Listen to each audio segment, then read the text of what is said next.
I'm back. I sure am back. Yeah. It's just there's not much to review at this time. Anyway, don't worry about that. I've got things on order, but they're just taking the time to come. It's a rolling, boys, are the primary culprits, I think, these days. Don't know what's going on with them, but I've had that Blues Cube head on order for a while, and they're now talking of August, September. Well, by the time it gets here in September, I'll be in Florida, rock and roll. Yeah, with the other Gators. Well, what we got today? Well, I'm not doing a review of tubes, but in a funny way I am. Let me explain. I was doing this review the other day, and it'll be on my channel anytime soon. A Digitech pedal called the Drop, which I'd seen all in England. He'd got it in the back of his gear with it set down to a particular, detune, but he didn't really do much on the switching with it. And well, you would need to watch the review to see how good or bad that pedal actually is when you switch it. It's another story. But I was using the diesel Hagen that I've got in the studio to play it through. Yeah, that's reasonable, isn't it? Reasonable, but reasonable output power and all the crap. And we're playing away there, and all of a sudden down went the volumes just a bit, and then the whole room lit up. And what it was a tube that was going belly up. And now listen, I haven't seen a tube fail in 30 years, right? They do, but I'm very selective on which tubes I use. And the diesel Hagen is it's a great amp, but I was less impressed at the time with the tubes that they used, And lo and behold, I disconnect the amp, pull it all out, and there were these things.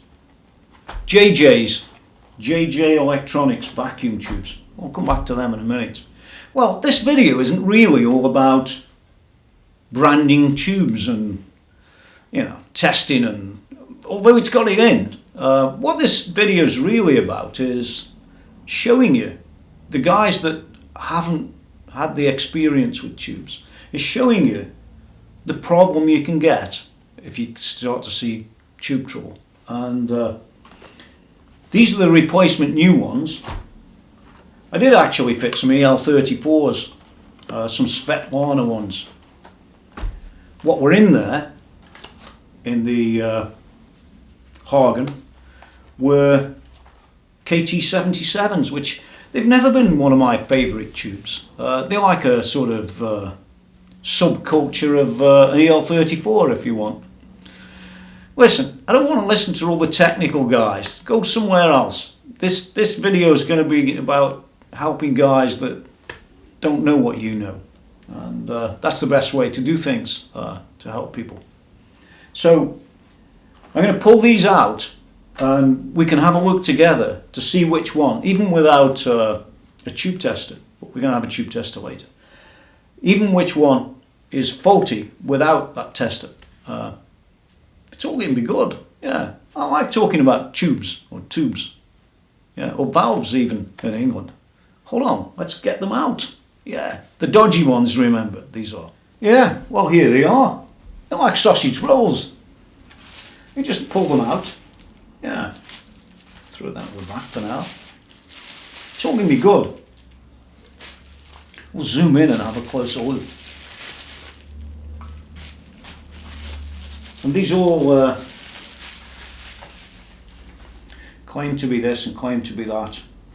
JJ, 54 milliamp on all of them. They all look great. Well, they do until you use them. Yeah. Now, just before we do actually get down to the nitty gritty of these tubes, I want to talk about how long they've been in service and, what work they've done. Because that's important, isn't it? When you've got tubes, the cost of what some of these tubes are these days. I mean, this replacement set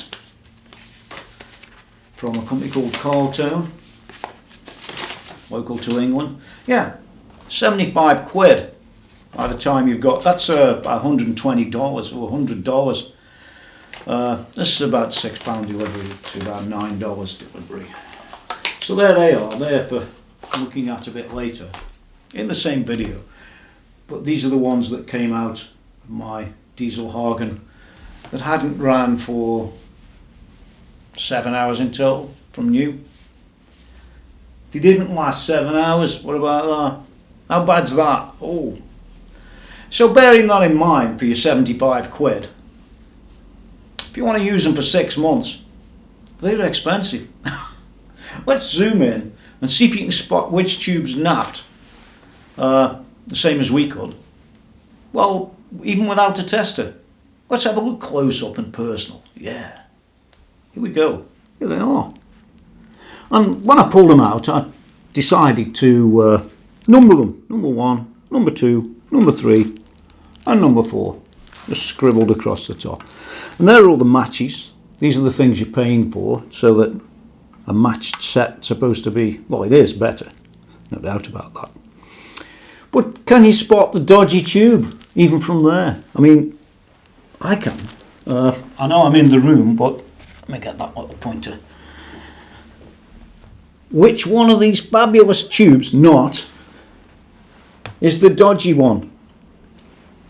Well, I'm going to tell you anyway, we're not going to spend all day on it. It's this one. And you can see straight off that the blood red is no longer blood. It's sort of burnt ember. And if we take a look at a good tube first, here's a good tube. Yeah, it all looks pretty nice. Take a real good look in this sort of area underneath the glass. You can see it's pretty uniform in colour. As we turn it round, remember there's nothing wrong with this tube except it says JJ on it, which is another story. So there it is, all nice. Now let's get the dodgy one. Oh, here it is. You can see straight off that it's all sort of burnt ember, and as we turn around you'll see a distinct area. You can see it there. Can you see there's a sort of brown inside? See that? That was glowing white. Absolutely glowing white. You can see the rest of the tube is pretty much as it should be. But as soon as you come back around to this area, all around this whole area, that got hot and this got really hot. So you don't really need a tube tester to see that that's failed. There's no ifs or buts about that, it's failed. Now, I am going to put it in a tube tester and I'm going to test number 2 and number 3. This is number 3. Here's number 2, which were a matched pair. And we'll see if it did anything to number 2. And then we'll take maybe number 1, yeah, and just check that one as a reference against those two. Yeah, why not? And then we'll take a look at the other JJ tubes that were supplied by Carltone and have a look how much they are in my little tube tester. It doesn't take 10 minutes to test them, and it's all interesting stuff. So that's the sort of thing to look for when you're in power tube failure mode. And as I said, for 7 hours, they're as good as crap. In fact, I won't be buying any more. I'll be fitting these Carltone ones into that amp, and they'll probably stay there forever, unless they fail. And if they fail a second time, they'll go in the bin, and we'll get some decent tubes like Svetlana. I'm back. I never really went anywhere. I'm like that. So let's get the tester out and let's test these dodgy tubes. See where we go from there. It's all simple. If you haven't got a tester, don't worry. It's not that hard to tell, is it? Well, here we are with my fabulous orange valve tester. They're not the most fabulous one in the world, but they're probably better than the one you've got. So let's get down to it. Let's zoom in. Let's put a good tube in, then put a bad tube in, and see what the result is. Especially on this number 3 here. In fact, I think we'll do that first.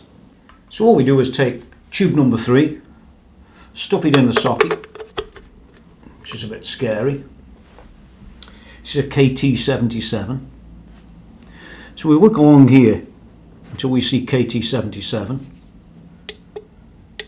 Move along to KT77 like that, and then say go. That wasn't too hard, was it? Let's see what the result is. Remember, this is the dodgy tube, the one that blew up. Well, it didn't quite blow, but it was more of a glow. Classic stuff. The worst thing about this is it could have taken out all sorts of things in your tube amp. And if you've got an expensive tube amp, you don't really want to be having tubes like these that are going to go belly up and pop every other 5 minutes. I'm not impressed with this brand. The only brand of tube I've ever had fail. Ever. Not even the Marshall tubes do this. Yeah, it's glowing inside. Yeah, well, it would do. You can see a little glow just going on in here. Maybe you can't see it. Oh, you can. Yeah, there it is. Look. Yeah, it won't be long now.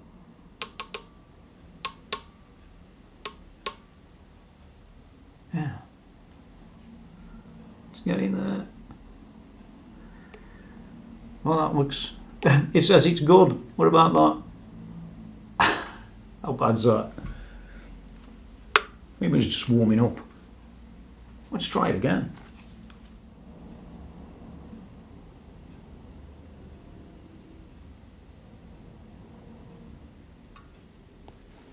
Well, there's a turn up for the books. It tells me it's good.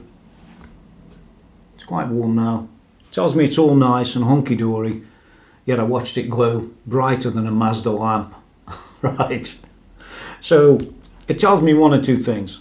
This is either intermittent or this thing's crap. But I have used this before perfectly satisfactorily and identified loads and loads of dodgy tubes. So I have a sneaky feeling that this is hard work. Now if it works okay in there, are you going to put it in back in your amp and turn her on? I certainly would never do that. There he is for a third time, saying it's all great. Well, I'll never get to the bottom of that except to say I know that tube is absolutely, completely out of it, and I'd never put it back in. Let's try one of them quote good ones. Notice it's on number 8. Here's testing number 2.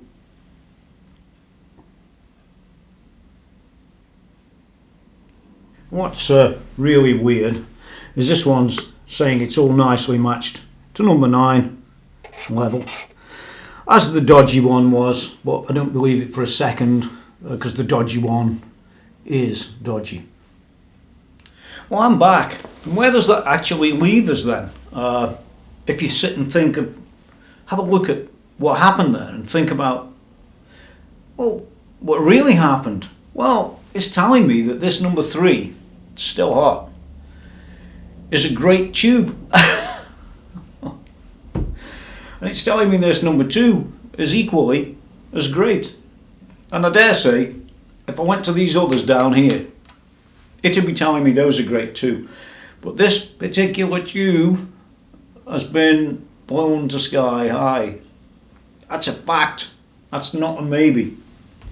So if you're not that familiar with tubes and when they go wrong, you could basically get this tested on a tester, and there it is, working, quote, I would never put this back in my amp. But there it is working, and I'm sure that if you don't know much about them, you'll go and plug that back in. No matter what the tube tester says, it's saying, oh, it's all fantastic, Tony. Plug it back in, it's going to be great. And then you watch your amp disintegrate. So, tube tester I've proven before to work okay. So I think it's the tube itself has sort of semi-fixed itself for now, but it won't be long before it's back. And next time it might take your amp.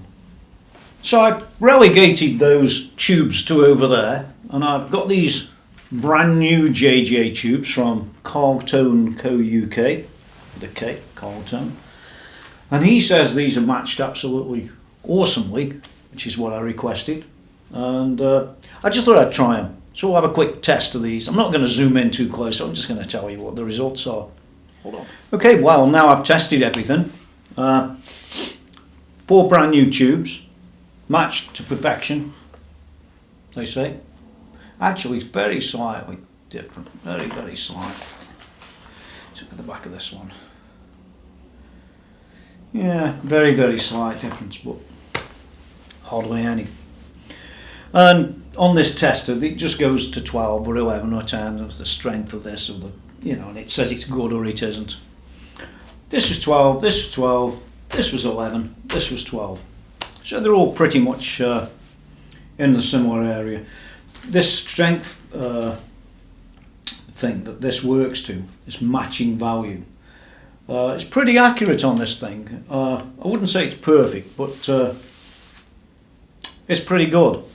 So it just shows you that when you buy tubes, yeah, they pretty much match, but not perfect.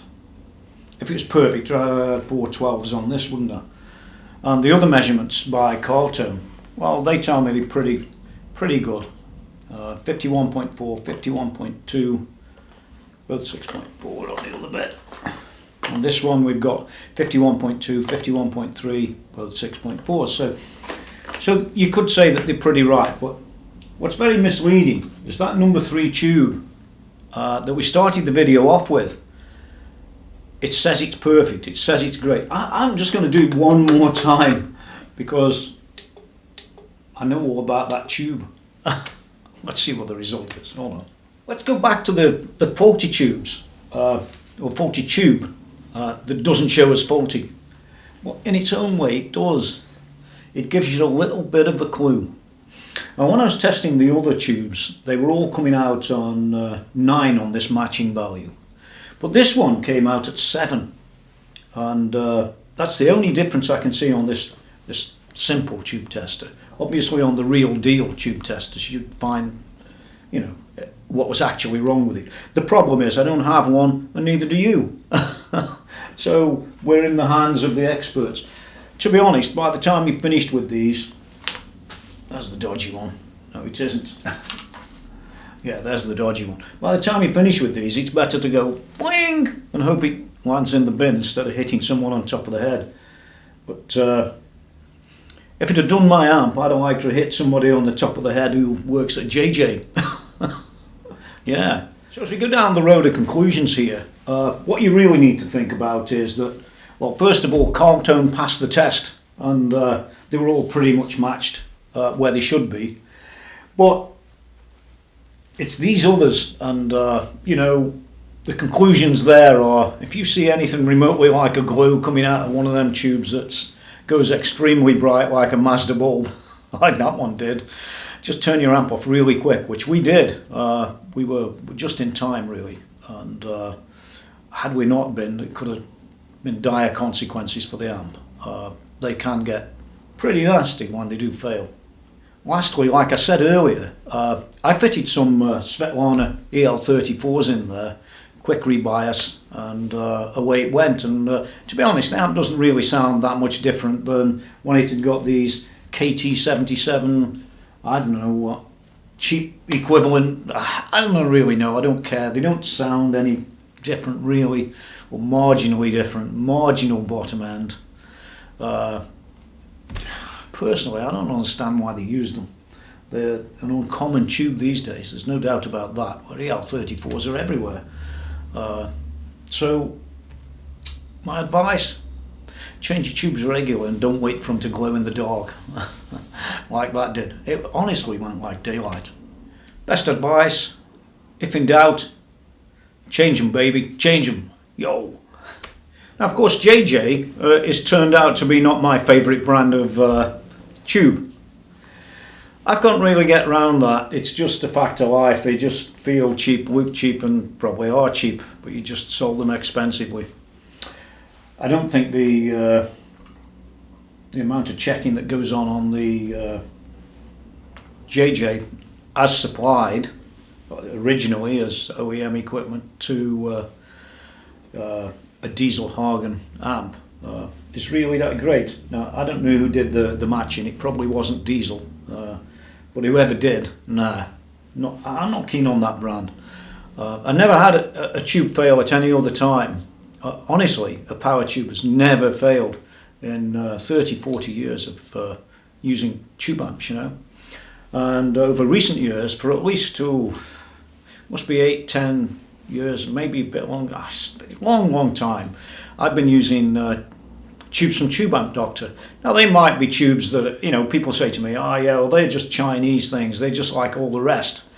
Well, they are, but they're not. And the reason they're not is that Tube Amp Doctor spend an inordinate amount of time sorting out the wood from the trees, so that you don't end up with a power amp like this with 7 hours worth of work on tubes, and all of a sudden there they are, belly up. And like I said, bear that other thing in mind. The actual reading on these in general was a 9 on the orange tester, and on the brand new tubes it was a 12.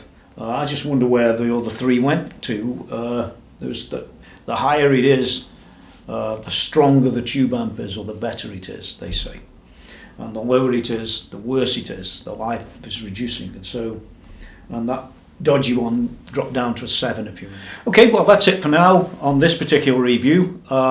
It's not really a review, it's more of a how-to, or what if, than a specific review. But I did sort of review JJ tubes as they were supplied to me, not as they were tested in an amp, just as they were supplied to me and tested on this thing.